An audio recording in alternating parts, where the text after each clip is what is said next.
Hello friends, स्वागत है आप सभी का आपके अपने यूट्यूब चैनल लर्निंग अड्डा 21 में।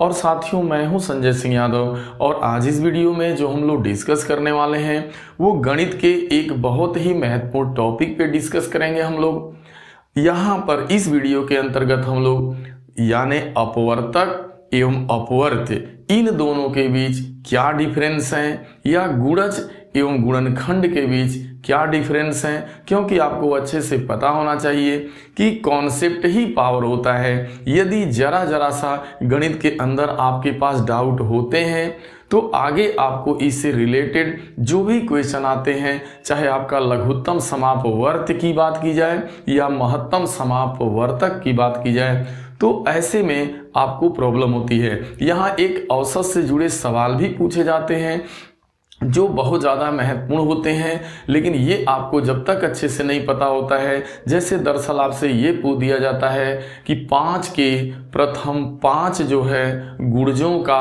औसत ज्ञात करना है।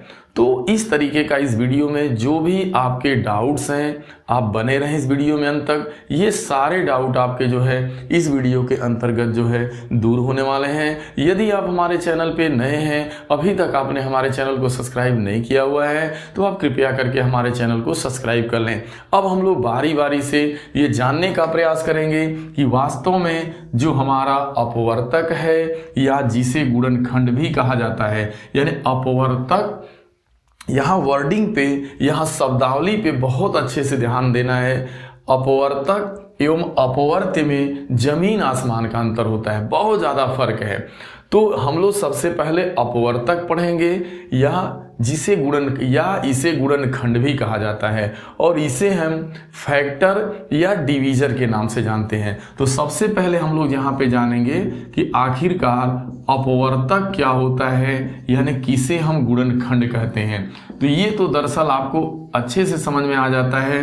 जरा समझें आप कि वह संख्या, देखिए जो संख्या, यहाँ थोड़ा परिभाषा पे हम लोग चलते हैं। जो संख्याएं किसी दी गई संख्या को पूरा का पूरा विभाजित कर देती हैं तो उसे दी गई संख्या का क्या कहते हैं, अपवर्त कहते हैं। कहने का मतलब, यदि कोई दी गई संख्या है और उस दी गई संख्या को जो संख्याएं उस दी गई संख्या को विभाजित कर देती हैं, तो जो विभाजित करने वाली संख्या होती है वह दी गई संख्या का एक गुणनखंड कहलाती है, यानी अपवर्तक कहलाती है। जैसे इसको इस तरीके से समझने की जरूरत है, जैसे यदि आपको कह दिया जाए कि आपको 8 का अपवर्तक लिखना है, या आपको 8 संख्या, जो दी गई संख्या है वो 8 है, अब इसका आपको अपवर्तक बताना है, यानी इसका गुणनखंड बताना है, तो वही संख्या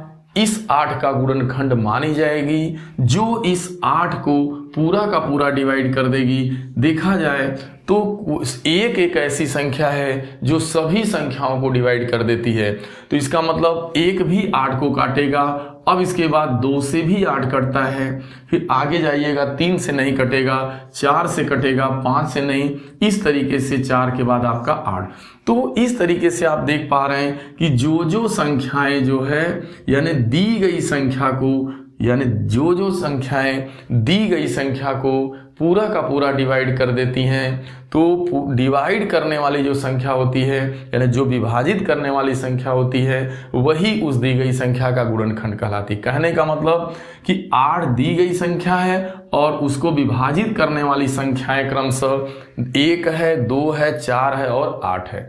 इसके अलावा किसी अन्य संख्या से 8 नहीं कटेगा। इसका मतलब ये जो चारों संख्याएं हैं 8 की एक गुणनखंड या अपवर्तक मानी जाएंगी, ये चीज समझना है। और जैसे मान लीजिए आपका 5 है, 5 एक अभाज्य संख्या है, और आपको पता होना चाहिए कि जो अभाज्य संख्याएं होती हैं वो स्वयं एवं 1 से डिवाइड होती हैं, यानी कहने का मतलब उनके मात्र जो है 2 ही गुणनखंड होते हैं। एक तो आपका 1 होता है और एक दूसरा वो स्वयं। जैसे 5 को विभाजित करने वाली यदि कोई संख्या है तो वो 1 है और 5 है। तो इस तरीके से आप देख पा रहे हैं, जैसे मान लीजिए 6 है तो 6 का आपको फैक्टर ज्ञात करना है, तो यह 1 से भी पूरा कटेगा, 2 से भी कटेगी, 3 से भी कटेगी और 6 से। तो यहाँ पर देख रहे हैं आप कि 6 के यहाँ पे जो गुणनखंड आ रहे हैं वो सभी 1, 2, 3, 6 ये चारों जो नंबर हैं ये चारों नंबर 6 के गुणनखंड माने जाएंगे। तो ये आपको अच्छे से क्लियर होता है, आप इसको अच्छे से जानते भी हैं। थोड़ा डाउट यहाँ पे होता है आपका जो गुणज है यानी अपवर्त, तो ये गुणनखंड आप अच्छे से समझ पाए होंगे, यानी वे सभी संख्याएं जो है जो दी गई संख्या को पूरा का पूरा विभाजित कर देती हैं, तो वे संख्याएं ही उस दी गई संख्या का गुणनखंड मानी जाती हैं। यानी दी गई संख्या को जो बार बार डिवाइड जो संख्याएं डिवाइड करेंगी वही उसकी गुणनखंड होगी। चलिए यहाँ पे चलते हैं। अब यहाँ जो आपका है ये अच्छे से समझना है, अपवर्त्य। देखिए यही तो आपको क्लियर, अपवर्तक का मतलब फैक्टर और अपवर्त्य का मतलब होता है गुणज। आप इसे अपवर्त्य बोलें या गुणज बोलें, बात एक है। चलिए जरा इसकी परिभाषा को हम लोग देखते हैं। तो यहाँ पर है कि जो संख्याएं किसी दी गई संख्या से पूरी की पूरी विभाजित होती हैं। देखिए गुणनखंड में क्या है, अपवर्तक में क्या है कि दी गई संख्या को जो संख्याएं विभाजित करती हैं वे संख्याएं जो है फैक्टर कहलाती हैं। लेकिन यहाँ क्या है कि जो संख्या यानी जो संख्याएं दी गई संख्या से पूरी की पूरी कट जाएं। यहाँ जो दी गई संख्या होती है ना, वो जो दी गई संख्या होती है जिन संख्याओं को काटेगी या दी गई संख्या से जो संख्याएं कटेंगी वे सभी संख्याएं उसकी अपवर्त्य मानी जाती हैं यानी गुणज मानी जाती हैं। जैसे आपको यहाँ पे दे दिया जाए कि 5 का अपवर्त्य लिखो, तो 5 का आपको अपवर्त्य बताना है या मान लीजिए 5 का आपको गुणज बताना है। तो यहां दी गई जो संख्या है वो 5 है। अब दी गई संख्या से जो संख्याएं कटेंगी वे सभी जो संख्याएं कटने वाली होंगी 5 से, वे सभी संख्याएं आपकी क्या कही जाएंगी, 5 की अपवर्त्य बोली जाएंगी यानी गुणज बोली जाएंगी। तो दरअसल देखिए 5 को 5 से कटने वाली स्वयं संख्या 5 भी होगी। यानी देखा जाए तो जिस संख्या का आपको अपवर्त्य ज्ञात करना होता है या गुणज बताना होता है वह स्वयं संख्या अपने आप की एक अपवर्त्य या गुणज होती है। तो 5 से कटेगा और अगर देखा जाए तो 5 से कटने वाली संख्या अगली 10 भी है, 10 है और इसके अगली जो है 15 है, इसके आगे देखा जाए तो 20 है, 25 है, सुमान। तो यदि हम 5 से डिवाइड होने वाली संख्याओं पे नजर डाल के देखते हैं तो हमें दरअसल ये समझ में आता है कि ये तो सीधा जो है 5 का पहाड़ा चल रहा है यानी 5 का गुणज हो रहा है। जैसे 5 कटेगा फिर 10, बीच में कोई नहीं कटेगी। तो 5 के 5, 5 दूनी 10, 5 3 15, 20, 5 25, 5 6 30, इस बीच में कोई नहीं कटेगी 35। तो इस तरीके से देखा जाए तो जिस संख्या का आपसे गुणज पूछा जाता है दरअसल देखा जाए तो उस संख्या का टेबल जो होता है यानी उसका जो पहाड़ा होता है वही देखा जाए तो उसका गुणज यानी अपवर्त्य जो है माना जाता है। जैसे देखा जाए 5 के, यदि आपसे कह दे 5 के प्रथम जो है 5 आपको 5 के प्रथम 5 गुणज या आपसे कहा जाए अपवर्त्य लिखो, अपवर्त्य लिखना है। ध्यान देना अपवर्त्य लिखना है ना कि अपवर्तक। ये कह रहा है आपसे 5 के प्रथम 5, तो प्रथम की बात जब होगा तो वंजा से शुरू होगा। जैसे देखा जाए तो 5 के प्रथम 5 गुणज बताना है। इसका मतलब ये हुआ कि 5 से कटने वाली जितनी भी संख्याएं होंगी सभी जो है क्या मानी जाएंगी, 5 की अपवर्त्य मानी जाएंगी। तो 5 से कटने वाली अगर कोई पहली संख्या है तो 5 ही है, 5 से डिवाइड हो जाएगा। और इसके आगे अगर कोई कटेगी तो 10, तो 5 के 5, 5 दूनी 10, 5 3 15, 20, 5 25। प्रथम 5 का मतलब स्टार्ट। तो जब प्रथम 5 गुणज पूछता है तो हम उसके पहाड़े से 5 के से मतलब लेते हैं और सीधा वंजा से लेते हैं। 5 1 जा, 5 2 जा, 5 3 जा, 5 4 जा, 5 जो है 5 जा, मतलब ये तो 4 जा 5 जा, इस तरीके से। तो ये अगर मान लीजिए आपके सामने कुछ ऐसे सवाल आ जाए, अब चलिए देखिए कुछ और समझते हैं। जैसे मान लीजिए आपको 5 का अपवर्त लिखना है, ठीक है, सपोज दैट। तो अगर आपने यहाँ 40 लिख दिया और आपने यहाँ पे जो है 55 लिख दिया है, तो देखिए क्या 40 और 55 5 के अपवर्त माने जाएंगे? बिल्कुल माने जाएंगे, क्योंकि 5 से ये दोनों संख्याएं बिल्कुल कटने वाली हैं पूरी की पूरी। ये देखा जाए तो 8 बार में, ये देखा जाए तो 11 बार में। तो ये दोनों संख्याएं हैं, बट जो है ये प्रथम नहीं है, स्टार्ट से नहीं है, लेकिन कहीं से। अब अगर आपका 40 और 55 है तो ये बिल्कुल 5 का अपवर्त माना जाएगा, 5 का गुणज माना जाएगा। तो यहां दरअसल होता क्या है कि जो दी गई संख्या जिन जिन संख्याओं को डिवाइड कर देती है, यानी जो दी गई संख्या है जिन जिन संख्याओं को डिवाइड कर देती है, वे सभी संख्याएं जो है उस दी गई संख्या का अपवर्त्य या गुणज मानी जाती हैं, या उसे ही मल्टीपल बोला जाता है। जैसे 3 का मान लीजिए लिखा जा रहा है कि 3 का अपवर्त्य लिखो। 3 का अपवर्त्य बताना है तो आप 3 होगा, अब 6 होगा।